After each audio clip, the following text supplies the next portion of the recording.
I'm Robin Horton from Urban Gardens Web. I'm standing in front of the 2 garden sheds that are going to be transformed very shortly into a creative garden retreat. We're calling this Conversing with Nature, a creative garden retreat. Excuse the noise, we've got a little construction going on. The whole house is being transformed. We're standing outside, we're in a separate area. What we're going to be doing in the next few weeks is we're taking the 2 garden rooms, we've opened an opening between the 2 of them, and we're taking what was a utilitarian sort of boring space and keeping the potting shed part of it, but in addition we're making the space a creative sanctuary. A place where one can come in the winter, great for the winter, to plan the next season's gardens. Also a place to think, have a cup of tea, read a garden book, sketch, paint. Get lost in creative thought. Use your imagination. What we're doing here, when we go inside you'll see, is we're turning this space into a green, eco-friendly enclave. And what I mean by that is we're paying special attention to upcycling and repurposing common everyday found objects into things that we can use for inside and outside in the garden and greenhouse as well. We'll be taking common objects like a regular terracotta pot and maybe transforming that, turning it upside down into a lampshade. We're taking what we have here and we're fixing it up, but just a little, so we can reuse it. It's better to keep it here than to put it in a landfill. Show house, and the greenhouse is an extension of the 2 garden rooms that we're doing. I wanted to bring you out here and show you what our partners, Eden Farms, have done. They've ripped out all the junk and the weeds, and now we have our exposed radiators, but you know, I don't mind that. We're going to replant it. It's going to be lush and beautiful. I want to give you a little sense of what it's like before that.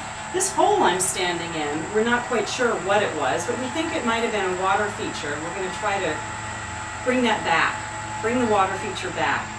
We've left the ivy on the walls, which we just really love. We think that it adds a lot of character, and we love it. Why take stuff down that you can use? Again, it goes back to our restoring, repurposing, upcycling. Keep what you have.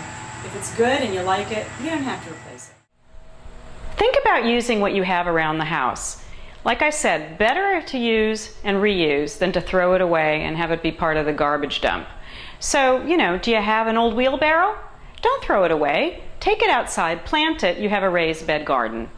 Or plant yourself some edibles in there, and that's your edible garden. You can bring that inside. You could take your pots and line them all across here and make yourself an herb garden. And it can be quite beautiful. You can use them for centerpieces on your table instead of cutting flowers if you don't have a flower garden or you don't want to spend money at a green market. Hi, I'm now in the back room, and we've cut through, as we told you. We're leaving this sink here, this great old sink with its rusted faucet and rusted glass holder. We really like that. We're trying to keep a lot of what we have here. We're not painting the walls. We like how they look all scraped and scratched. You know, sometimes what's natural and what's there already is fine. Just leave it. It looks great. We're even going to take some of the old roof tiles that were left here, and we said to the contractor, please don't throw those away. We want to use them. And we may put them up on the wall and make something out of them. I don't know. You know, you can do so much with what you find. Go into your garage, go into your basement, go into your attic. Look around, it's kind of fun, and see what you have that you can reuse or repurpose for something else. This wall here, I'm very excited to say, is going to have a moss mural with a bird theme. Now, I've been very inspired by graffiti artists and by guerrilla gardeners who, you know, sort of surreptitiously arrive somewhere and take it over and grow something in places where they're not really supposed to. But everybody loves it. We like it for the intrigue, but we also like it for how it beautifies places and in the unexpected. So we're going to have some moss birds here, and they're going to fly over to something, and that's a little secret you'll see in our next video.